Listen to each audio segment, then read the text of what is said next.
big hug and wipes a tear from her cheeks. I should really review my menu for today. I'm going to make a very special soup. And I bet that Professor Dog is going to love it up. While you were pep talking Miriam, you completely missed lunch, but that's okay because you had a better idea of how to spend the time before your exam. You've decided to head to the arena early to practice a dish. This is it, the location of your final challenge. A test of will, a test of courage, a test of talent. And a chance to beat the pants off of Van, the supposed man, and his eviler counterpart, Ashley. As planned, you begin to run through a quick test of a recipe you've been working on. ShinoSeven's famous chicken pot pie. After practicing for months, making this dish comes second nature to you, and you're able to quickly get a fresh pot pie in the oven. But as soon as you do, your cram session is interrupted by Colonel Sanders. Shino, what are you doing here? There's still time before the final exam. Oh, just taking it all in. I'm big into visualizing success. I'm looking at my station and picturing victory. The pot pie has begun to bake, and the smell is slowly filling the space around you. Visualizing, huh? That's too bad. I was hoping you were here cooking something delicious. You'd usually happily share your food with anyone who is hungry, but the last time you let Colonel Sanders get in your head, it cost you a cook-off. You decided it's time to put your cooking above your romantic desires, but that decision gets hard to stick to when the oven timer goes off behind you.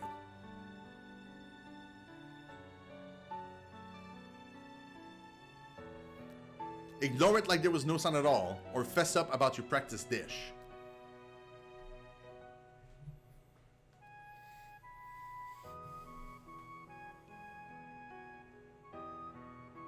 I kind of want to go with fess up.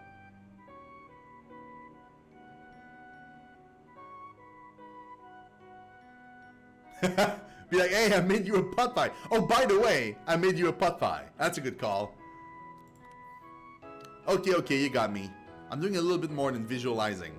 I know, my nose can smell a pot pie from 400 yards. Man, that's impressive.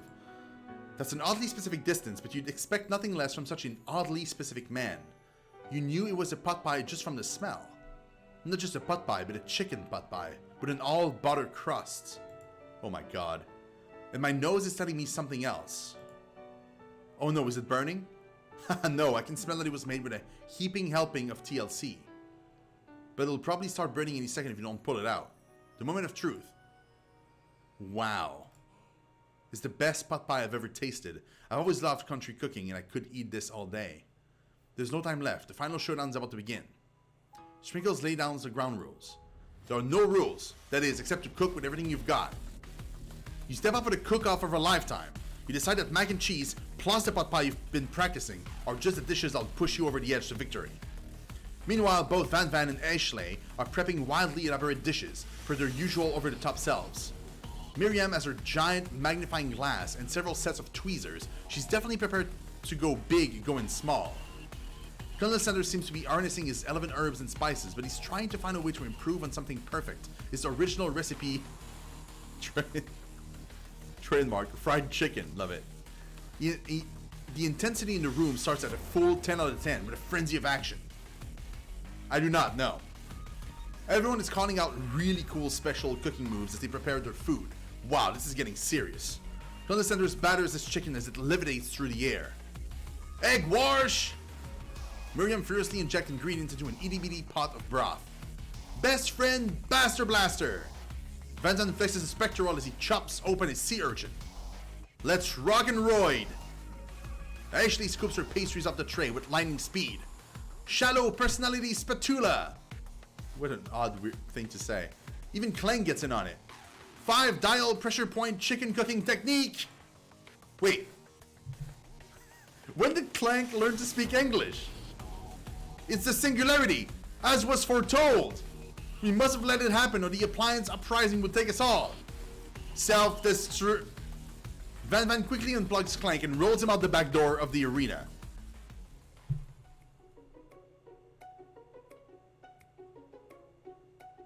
As you frantically prepare your dish, you notice Ashley has her spell book out. Is she going to use some dark magic to turn the tide?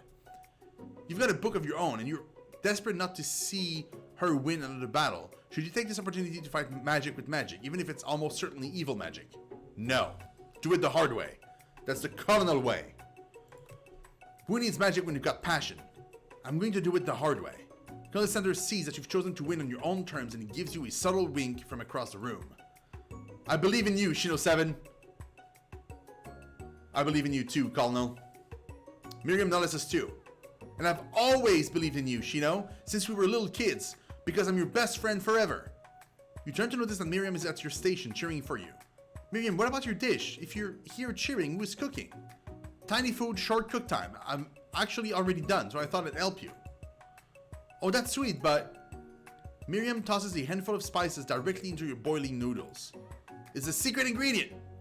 However, she doesn't know that you lied and the ingredient was made up. And where in the world did she get Eye of Newt from? Oh god. The boiling pot explodes, sending Miriam flying backwards. The watery noodles begin to swirl in the air, bubbling into a dark cloud that thickens and congeals before your very eyes. It is I, Steve, the sport monster!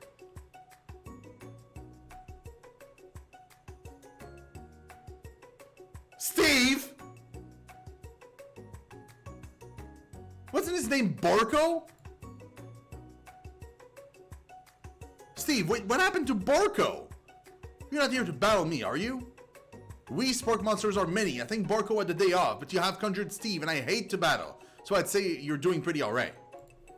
Oh hey, you're in the middle of cooking competition. I love this stuff. It's better than TV. You crazy kids, your culinary skills, they really impress me. Mind if I hang out? I'm sorry, Steve, but I'm kind of in the middle of something. Do you mind? Steve the Spork Monster notices that you've got the grimoire stashed beneath your cooking station. I see what you're up to. Crisscross some magical items and accidentally summon me, huh? Yeah, you guessed it, sorta. If you're here, would you mind tossing some fresh noodles in a pot of salted water? I'd love to. I've always wanted to be a top chef, actually. You know, when I was just a little spork pup, back in the old country, Ianville Spark Monster winding up to tell a very long and involved story. You don't know exactly where they came from, but it seems like it was probably lonely there. Actually, you know what? Maybe you should watch from the stands. I really need to focus on this competition. I understand. It's kind of like that time in Monster School that I had fallen asleep during scare tactics class, and when I woke up, he does a serious stare at Steve and he takes the hint. Never mind, I'll tell you later. Good luck! Having suffered this huge setback, you don't know how you could ever win. Give up and drop out? No, you summon extra power from deep down within yourself. I can do this. I have what it takes. I came here to win. Your hair turns mac and cheese orange as culinary energy flows through your body. My heart is pure, my hands are steady, my taste buds have been preparing their entire lives for... Yes, ShinoSeven, you are the chosen one. You will avenge me. The power you've been summoning immediately fades back out. You interrupted my inspiring monologue. Sorry. My heart is pure, my hands are steady, my taste buds have been preparing their entire life for this moment. I will show the world my cookery. You begin to levitate off the ground. Energy courses through your body. You know that with this power you can do anything, except turn back time, which would be super useful because while you were powering up, the chicken pot pie overcooked in the oven and can't be served. But don't worry, dear ShinoSeven, you may have suffered some setbacks, but all is not lost. Impressed with your fortitude, Colonel Sanders decides that you have earned his support. I've been watching you today, and I must say I'm truly impressed. You've been thinking on your feet and rolling with the punches. He steps up to your station and stands right beside you. I'm here to help. All you've managed to make is mac and cheese, and time is almost up, so you're going to need it. But Colonel Sanders, what about the test? What will happen to you? What about the rules? Following the rules has never really been my thing. I follow my heart. What a guy. Colonel Sanders unfolds a delicate white towel to reveal the most delicious fried chicken tenders you've ever laid your eyes on. And besides, sometimes unexpected combinations can have surprising effects that surpasses their individual efforts. Are you suggesting if we combine forces we can form the perfect food union? Time's up, students! When time expired is the moment everyone has been waiting for. You must now prepare to present your dishes. A handful of students stand tall, but the class seems incomplete. It seems you're missing some students. Pop? Clank? From off screen you hear a pure and innocent giggle that can only come from one student. Hey, I'm flying! Oh god. It sounds like it's coming from that broom closet over there. Miriam, would you mind? Inside of the closet you see Pop hanging on a broom, hooked by the elastic of his underpants. Pop, get down from there right now. Let me guess, did Van have something to do with this? When someone asks for a wedgie, who am I to refuse? I thought a wedgie was a salad. It looks like Pop is eliminated from the challenge, seeing as how we didn't cook anything. I can't feel my leg. May I be excused? Sure. You kids and your pranks. I must say it's not the worst prank in UCSAL history, but it's not exactly yearbook material. Wait a second. Pranks. Clank! What did that pressure cooker roll off to? You wait to hear a signature weird beep or other onomatopoeia, but there's none. Somehow he must have gotten unplugged, I guess. That makes no sense. We'll have to figure that out later. That leaves only 4 remaining students. Please collect your final projects. Yes, it has been a long semester. Wow, 3 whole days long. But after days of hard work, the time has come for me to eat. Miriam, please step forward. Now describe your dish. I've made tender udon noodles in a savory soup. My word, it's so delicate. It's a teeny tiny Naruto maki I spy afloat in this itsy bitsy bowl. A Naruto maki? Is that a pun? I think it just gets buffer over time. Yes, chef. Please call me Sprinkles. Chef is my father's name.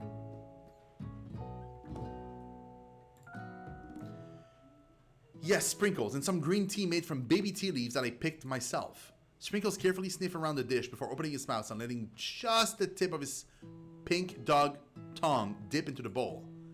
Sublime. Would anyone else like a taste? We're good, bro. Oh, come on. I'm not one of those dogs who doesn't floss. I even have a really cute electric toothbrush for dogs. Fine, I'll enjoy it all by myself. And in a flash, the entire meal has been devoured. Not that it took much. It was less than thimbles worth of soup. A+. Rarely do I taste a dish with as much love to pour into it as yours. Miriam is overjoyed. She gives you a huge hug. Thank you, ShinoSeven, for helping me to believe in myself. Van, you're up. Now describe your dish. I made uni over smooth egg custard in an axe-hewn urchin shell topped with caviar. Oh my god. Did you skewer one type of urchin with spines from a second, different colored type of urchin? Yes, Sprinkles. A bit much, don't you think? That's exactly why I did it. A bit much is kind of my brand. Doesn't it look cool? Sprinkles leans in to sniff the uni, but he can't get his nose closed on account of all the spikes. He begins to paw at it erratically, causing the custard to slush around. Roof, roof! Please be gentle with my cuisine. Grrr. Finally, Sprinkles goes all in, tongue first, but he can't get past all the needles. He reels back as his tongue is poked and prodded. Youch, my tongue! The professor appears to be having an allergic reaction to the sting. I can't eat this. It keeps poking my tongue. Disqualified. A stunning turn of events. Who would have thought that serving food in a bowl made of needles could make it difficult to eat? Dejected, Van does not go gentle into the night. Disqualified? For glamour? Don't discount sensitivity. Simplicity. This isn't the last you've heard of me. Before forcing us to endure his swollen tongue for another moment, Sprinkles graciously laps up a bowl of milk. I know, yeah, I'm a dog and I drink milk. Get over it. Sometimes it helps calm my agitated tongue. Next student. Ashley, it's time to step up. Now describe your dish. I made orange blossom Turkish delight in a light rose water syrup topped with French meringue and connected by sugar glass. Oh my god, dude. That actually doesn't sound too bad. Indeed, it's quite delightful. However, I'd ask you please refrain from eating it or attempting to taste it in any way. It's very fragile and meant to be a display piece. Don't eat the food at a cooking school. Got toast in your ear or something, ShinoSeven? I told you, it's a display piece. Actually, I must say it is beautiful. However, this is a cooking competition at a cooking school. Yeah, which is why I cooked it and did an extremely good job cooking it too. I didn't realize that we were having an eating exam. If I wanted to be judged on eating, I'd go to a college of eating school for the hungry. I suppose you could smell it if you absolutely insisted, but don't breathe too hard. You might disrupt the sugar spiral. If the food cannot be eaten, it cannot be judged. You are disqualified. Rage overtakes Ashley, and she finally cannot keep her two-faced routine up. You would know I had cuisine if it cooked you. And with that, Ashley storms off to rededicate herself to being the best, but this time without being shackled by trying to be fake nice and liked by everyone. This isn't the last you've heard of me either. If this class gets much smaller, I'll be teaching myself. You and Colonel Sanders, the final cooks, step up together. Two chefs. What began as a bowl of delicious mac and cheese has become something else. He examines it closely, sniffing and eyeing the bowl. Uh-oh, I don't have a good feeling about this. From somewhere in the room, a literal drum roll plays. Just when I thought I've seen everything in this kitchen, you give me this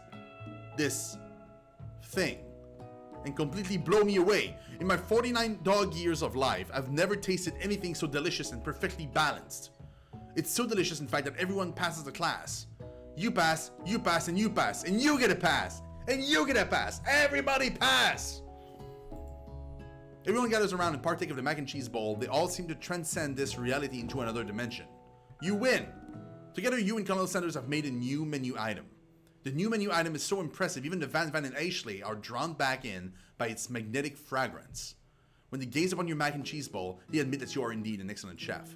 Sprinkles declare that you have passed. Everyone has passed. There were supposed to be more battles, but come on, how could he be better than this one? Now that the school year is complete and everyone has graduated, the students return for one last assignment to get their groove on. The cafeteria has been completely redecorated in order to serve as the site of the school's graduation dance. Compared to the massive high-tech cooking arena, the humble decor seems downright cute and cozy. DJ Dog is in the house! Arr-arr-arr-arr! You knew that Sprinkles was a master chef, but also a world-renowned turntablist. Who says you can't teach an old dog new tricks? Van and Ashley tell everyone that they've committed themselves to righting the wrongs they did while they were the villains. For a moment, you actually believed them. Not another hunting. No ghosts allowed at graduation. It's clearly written in the school's bylaws. I was never actually a ghost. It was all a trick to get you to finally notice me. Oh, amusing. And now that everyone is together, it's the Spork Monster. Yes, totally mellowed out. Everyone, the Spork Monster is no more. From here on out, I prefer that everyone refer to me by my new name, Party Monster. Students tries to finish what he had to say, but everyone is too wrapped up talking to Party Monster. Dejected student walks off.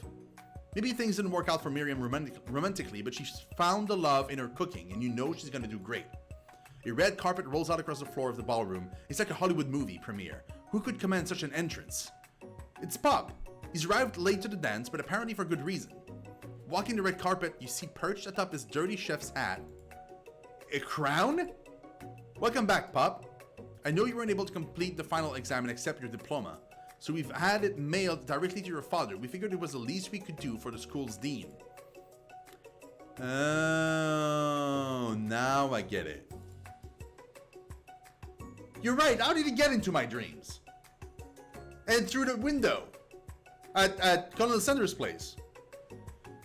And we get a new wing on the school, not to mention the honor of educating the son of the chancellors of such and such. The music in the dance is interrupted by the sound of sparking and electrical hissing. It's Clank, who has arrived late to the dance. Now that I have graduated, I can reveal my truth. Whoa, he's still doing the talking thing. I am Clank, and I'm not of this earth. I'm actually from a faraway planet in another dimension.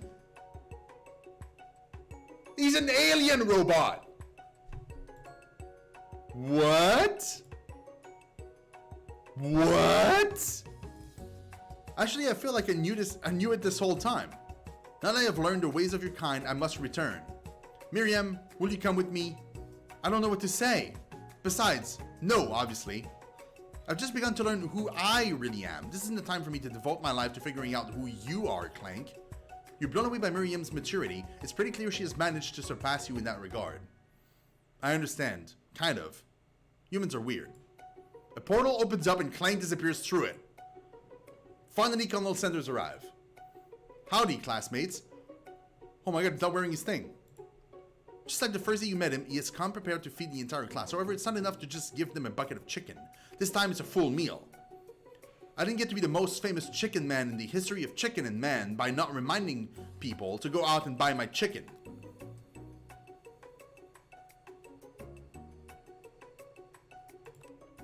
No, it's not the end. As everyone feasts on their delicious chicken dinner, Colonel Sanders finds you sitting at the edge of the dance floor. ShinoSeven, what are you doing sitting all alone? Oh, you know, just waiting for the right person to ask me to dance. I wonder, man, you tell me what are the qualities that you would expect to find in such a lucky person? Off the top of my head, oh, I don't know. A spicy musk, a tidy goatee, and a degree for the University of Cooking School Academy for Learning, just to name a few. It truly is my lucky day. Would you dance with me? Yes, I would love to. As you glide across the dance floor hand in hand with Colonel Sanders, the future stretches out in front of you. And once my 100th franchise is up and running, I'll be ready to take a day off, and I'll be so glad to spend it together with you, ShinoSeven. How sweet. We'll work together and play together. Colonel Sanders stops dead in his tracks. Work together? Well, I think this is something that I'll just need to do by myself. But who will help you run your restaurants? I don't believe I need help. Besides, based on your time at school here, do you really think running restaurants is the best path forward? Could it be? You found a love connection but failed to earn Colonel Sanders' respect as a chef. Can you live with only half of him? Will you be able to endure sharing him with his other love, the life of an entrepreneur? I suppose I could enroll at a pastry school. Oh, my dear ShinoSeven, I'm sure that you'll find your place eventually. And along the way, you'll have me by your side. The end.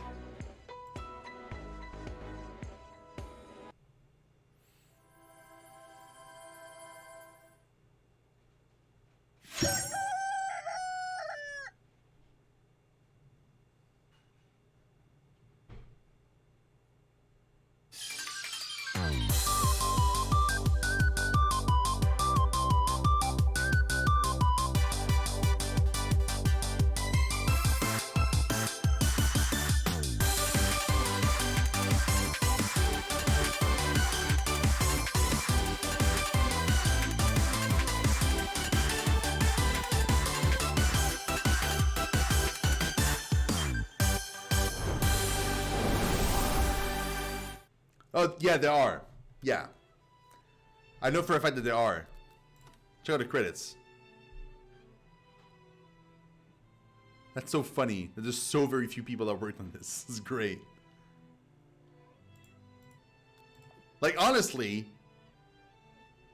that was really fun.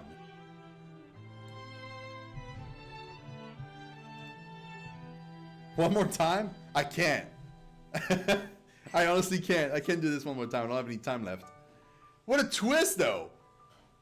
We did sex him up. We just didn't get to run the restaurants with him. But we did do what we wanted to do, which was to sex him up. That was the plan. Man, that was really freaking good, to be honest. It was just funny enough. Just like in the kind of funny that I really like, which is really random. I love when it's just like totally the most random thing you can possibly imagine, and it's just that. That was great, and yeah, that was all kinds of fun. Seriously, like I strongly recommend. Like if you guys want to play it, do keep in mind that it's free, so you can get it for free. It's on Steam, and yeah, if you get another, honestly, if you decide to play it and you get another ending. I'd be very curious to hear about it. I'd like to know like what the other endings are, you know, what you can possibly get. I want like what if you follow, like instead of being like super into the professor, what if you're into your friend at the very beginning of the game, like when you pick which one you want to be into or sitting next to in class. Like what if can you fall in love with like your best friend? And also she dated Clank, right? But technically she could possibly date Pop. It depends on who you decide to pair her with. So that was fucked up too. Like there must be like many different things you can do in this one, aside from like, you know, all the possible deaths as well. Like we got a few deaths. Like we got like I think I died like 4 times. But like the art style was great. The humor was great. It's just short enough, so it doesn't, you know, overstay its welcome too much. And most of all, the music is amazing. The music is really good. Like, seriously, that was really fun. Like, who knew? Like, I honestly thought I was going to play this and it was going to be like, you know, like, haha, that was fun and all, and that's it. Like, it was, I legit liked this game a lot. That was fun. That was super fun. Speaking of fun, I kind of have to go. Like I said at the beginning of the stream, I usually stream longer. For those of you that are watching me for the first time, I usually go until like 10, 11, but I didn't actually sleep well last night. So I'm pretty tired. Like I think I fell asleep at like around 4 a.m. So I probably slept like 2 hours last night. And I'm very, very tired now. So I'm gonna go in bed, and yeah, we'll just reconvene tomorrow. Tomorrow, I still don't know what we're gonna do. We might actually do more Ni no Kuni. So unless I'm receiving one of the keys that I'm supposed to receive for review copies for games that are coming out soon, I'm probably gonna be playing more Ni no Kuni. If you guys don't know what that is, if you are a fan of Studio Ghibli, the Japanese anime studio that makes Japanese anime movies, they're the one that made like Ponyo and Princess Mononoke and Spirited Away, Owl's Moving Castle, all that stuff. They actually partnered with Level 5, which is a Japanese company, to make a game that is very akin to Pokemon, but it's very much like playing into one of their movies. Like, the graphics is exactly the same. It's kind of crazy, in fact, how close to the art style they got to the actual movies. It's pretty freaking fun. So unless I'm receiving the keys that I was told I would receive sometime this week, we're going to be playing that. If not, we'll be checking out one of the games that I've talked before. And in the coming weeks, we have a tabletop game called Paranoia. That's kind of like a funny kind of tongue-in-cheek.